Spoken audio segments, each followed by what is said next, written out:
अस्सलाम वालेकुम वीवर्स। तो कैसे हैं आप सब? उम्मीद करती हूँ आप सब ठीक होंगे। तो जी जनाब, आज हम बनाने जा रहे हैं मूंग की खुश्क दाल। तो बहुत तरह की हमने मूंग की खुश्क दाल आपको बना के दिखाई है। तो ये जो हम बना रहे हैं ये डिफरेंट तरीके से बना रहे हैं और बहुत ही सिंपल तरीका है। तो यहाँ पे हमने एक बड़े साइज़ की हमने प्याज ले ली थी। प्याज को हमने लाइट ब्राउन कर लिया। जैसे प्याज हमारी लाइट ब्राउन हुई तो फिर हमने ज़्यादा ब्राउन नहीं करना, बस छोटे से करना है प्याज को। और हमने 2 बड़े साइज़ का रेड टमाटर ले लिया, उसको भी हमने साथ में डाल दिया। अब साथ में हम डाल देंगे 2 टेबल स्पून हम यहाँ डालेंगे लहसुन अदरक का पेस्ट। तो लहसुन अदरक का पेस्ट डाल के इसको हम जो है भून लेंगे। तो लहसुन अदरक का पेस्ट चमचा हमारा छोटा है तो इसलिए हमने यहाँ पे 2 से 3 चमचे डालने हैं। आपका बड़ा हो तो आप 2 चमचे डाल सकते हैं। तो यहाँ पे हमने लहसुन अदरक डाल के इसको भुनाई कर लिया। अब हम डालते हैं इसमें मसाले ज़्यादा नहीं जाएंगे। सिर्फ हाफ़ टी स्पून हमने यहाँ डाला है हल्दी पाउडर और हाफ़ टी स्पून हमने यहाँ डाला है रेड चिली पाउडर। तो रेड चिली पाउडर आप अपने टेस्ट के हिसाब से भी डाल सकते हैं।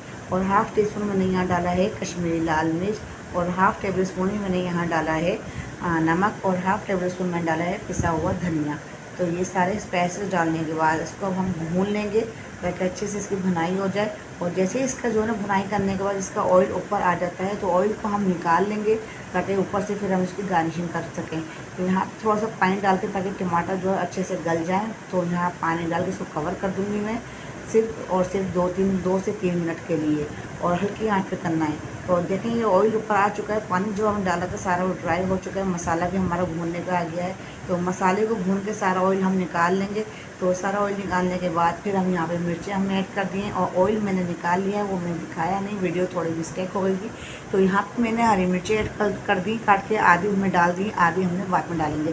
तो यहाँ पे दाल भिगो के रखी हुई थी मैंने पहले से ही। तो दाल को जो है मैंने आधा घंटा पहले ही भिगो दिया था। तो फिर इसका पानी हमने निकाल के फिर हमने इसके अंदर ऐड कर दिया है। पानी समेत नहीं डालेंगे क्योंकि खुश्क दाल में पानी कम लगता है। अगर हम भिगो के रख दें तो पानी कम लगेगा, अगर हम डायरेक्ट धो करके डाल दें तो थोड़ा सा पानी फिर इसमें आधा कप पानी जाता है। तो ये इतना पानी जो दाल के साथ गया है बस इतना काफ़ी है। और हमने जो है यहाँ पे पानी बिल्कुल भी ऐड नहीं करना। और अच्छे से मसाले में जो है दाल को मिक्स कर देंगे और फिर इसको 5 मिनट के लिए कवर कर देंगे। तो 5 मिनट बाद आप देख सकते हैं दाल जो है अच्छे से भुनाई यानी कि पकने भी आ चुकी है और जो इसका पानी था एक्स्ट्रा वो ड्राई हो चुका है। तो यहाँ पे हमने जो है इसको अच्छे से मिक्स करना है। मिक्स करने के बाद और ऊपर नीचे कर देंगे दाल को, फिर हम इसको कवर कर देंगे ताकि दाल जो है हमारी अच्छे से गल जाए। तो दाल यहाँ हमारी पकने पे आ चुकी है और थोड़ी सी कसर बाकी रह गई है तो वो हम इसके दम पे लगाएंगे। तो बिल्कुल हल्की आंच पे हम इसको दम लगा देंगे 5 से 10 मिनट के बिल्कुल मध्यम आंच पे दम लगा के फिर हम इसको छोड़ देंगे। तो जी जनाब 10 मिनट बाद हमने चेक करा तो माशाल्लाह सुभान अल्लाह दाल हमारी अच्छे से गल चुकी है, बहुत ही तैयार हो चुकी है। बहुत ही ज़बरदस्त सी दाल है और बहुत ही मज़ेदार है। देखिए कितनी आसान तरीके से दाल मैंने आपको बनाना सिखाई है और बहुत जल्दी बन के तैयार हो जाती है। तो आपको मेरी रेसिपीज़ कैसी लगती हैं मुझे कमेंट्स करके लाजमी बताया करें। अब यहाँ पे जो है हम डाल देंगे बची हुई हरी मिर्चें जो हमने बचाई थी, आधी डाल दी थी, आधी हमने अब डाली है। तो ये हम डाल के अब यहाँ रोगन जो हमने निकाला था वो रोगन भी हम ऐड कर देंगे।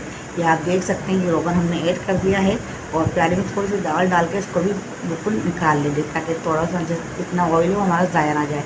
तो ये भी हमने इसमें से डाल के निकाल लिया है।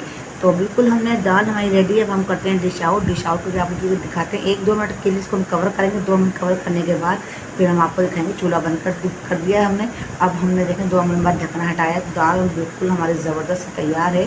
तो यहाँ पे हम इसको करेंगे डिश आउट ताकि आपको जो है दाल का जो फाइनल लुक है वो आपको दिखाएं कैसे लग रहा है। तो बहुत ही मज़ेदार सी दाल बनकर तैयार हो चुकी है। तो आपको मेरी रेसिपीज़ कैसी लगती हैं मुझे सब्सक्राइब करें, मुझे लाइक करें और मुझे कमेंट्स करके लाजमी बताया करें ताकि मैं आपके लिए अच्छी अच्छी रेसिपीज़ लेके आती रहूँ। तो जी जनाब यहाँ पे बहुत ही मज़ेदार सी दाल बनकर तैयार हो चुकी है। आप किस मुल्क से देख रहे हैं, किस शहर से देख रहे हैं, मुझे कमेंट्स करके लाजमी बताएं ताकि आप नाम लेकर मैं आपको कमेंट्स में जवाब दे सकूँ। तो यहाँ पे बहुत मज़ेदार से बहुत किस्म की मैंने दालें आपके साथ शेयर की हैं और मूँग की खुश्क दाल बहुत ज़बरदस्त मैंने बनाई है। तो फिर मिलते हैं अगली रेसिपी के साथ, तब तक ही आपको इजाज़त दें। अल्लाह हाफ़िज़।